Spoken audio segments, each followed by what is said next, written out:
ना पूछो जमाने से क्या हमारी कहानी है, ना पूछो जमाने से क्या हमारी कहानी है। हमारी पहचान तो बस इतनी है कि हम हिंदुस्तानी हैं। आदरणीय शिक्षकगण और मेरे प्यारे देशवासियों, आप सभी को स्वतंत्रता दिवस की हार्दिक शुभकामनाएं। मैं सृष्टि सोनी कक्षा 11वीं की छात्रा हूँ और आज आजादी के इस अवसर पर मैं अपने विचार व्यक्त करने आई हूँ। आजादी का मतलब सिर्फ वही समझ सकता है जिसने कभी गुलामी की हो। हम भाग्यशाली हैं जो हमने स्वतंत्र भारत में जन्म लिया, लेकिन करेंसी पर बापू की फोटो, लाल किले पे तिरंगा, सड़क पर भारत माता की जय और स्कूल में विंध्य हिमाचल यमुना गंगा। क्या इतनी आजादी काफी है?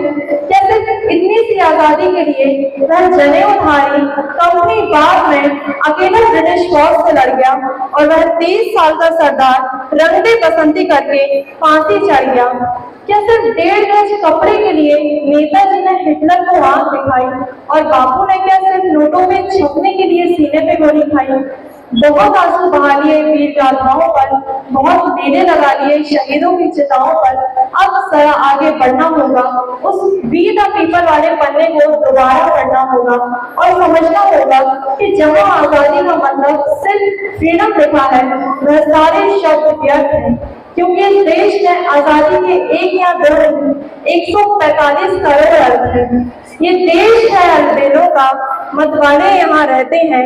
ये देश है अलबेलों का, मतवाले यहाँ रहते हैं। मिट जाए तिरंगे पर वो जियारे यहाँ रहते हैं। दुनिया में सिर्फ हम ही हैं जो मुल्क को माँ कहते हैं।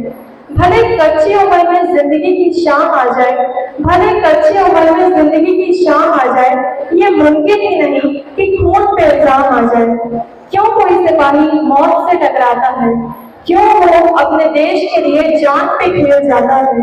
हम लोग जो उसके अपने हैं, ना दोस्त न यार न रिश्तेदार, क्यों वो हमारे लिए अपने सीने पे गोलियां झेल जाता है? इस क्यों का जवाब छुपा है उस शपथ में जो भारत का फौजी वर्दी पहनते वक्त उठाता है। सबसे पहले राष्ट्र की सुरक्षा, गौरव और हित, फिर अपने साथियों की सुरक्षा, गौरव और हित, और अंत में अपनी सुरक्षा, गौरव और हित। भारत पहले, भारत माँ का आदेश पहले, एक सिपाही होने की शर्त है कि देश पहले। आज हम भी अपने उन करोड़ों वीरों के नाम पर यह शपथ लेते हैं कि हमारा पहला धर्म है राष्ट्र धर्म। हम बंदूकें नहीं उठा सकते, लेकिन हर गिरते हुए को सहारा देकर जरूर उठाएंगे। हम देश के लिए प्राण देकर तिरंगा नहीं ओढ़ सकते, लेकिन जो भी कड़कती ठंड में बेघर बेनिवास मिला उसे कंबल जरूर उड़ाएंगे। हम बर्फीली चोटियों पर खड़े होकर पहरा नहीं दे सकते, लेकिन शपथ लेते हैं कि जब भी थिएटर में राष्ट्रगान बजेगा तब जरूर खड़े होंगे। हमारे ईश्वर, अल्लाह, वाहिगुरु और गॉड सबको नमन, लेकिन हमारी नजर में देश पर मिटने वाले सबसे बड़े होंगे 15 अगस्त। यह तारीख खुद चलकर हमारे कैलेंडर में नहीं आई है। न जाने कितनी माओं की गोद सुनी हुई है, कितने पिताओं के सामने उनके बेटों की चिताएं चली हैं और कितनी सुहागों की मां गुजरी है, तब जाकर यह तारीख हमारे नसीब में हुई है। वसुधैव कुटुंबकम के सिद्धांत पर जिया मेरा भारत वो नीलकंठ है जिसने खुद विष पीकर दूसरों को अमृत दान किया। आज हमें समझना होगा, जैसे जो जीता वही सिकंदर। ये कहावत हम सभी के बीच बड़ी प्रसिद्ध है, लेकिन कौन था सिकंदर? एक लुटेरा जो भारत को लूटने आया था।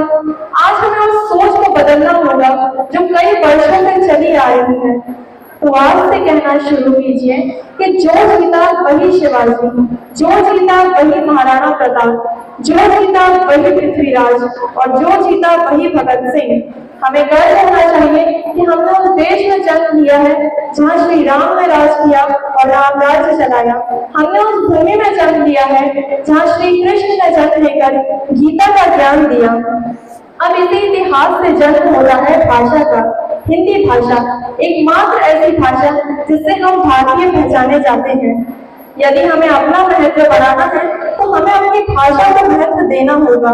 यदि आपने हिंदी भाषा को छोटा कर दिया तो आपने चंद्रशेखर आजाद को गलत ठहरा दिया, आपने विवेकानंद को गलत ठहरा दिया, यहाँ तक कि आपने रामचरितमानस को भी गलत ठहरा दिया।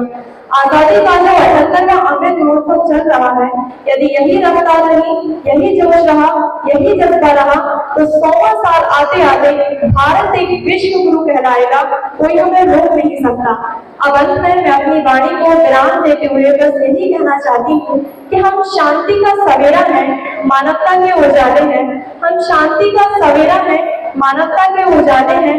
अब तो पहचानो हमें, हम भारत वाले हैं। जय हिंद, जय हिंदी, जय भारत, जय भारत।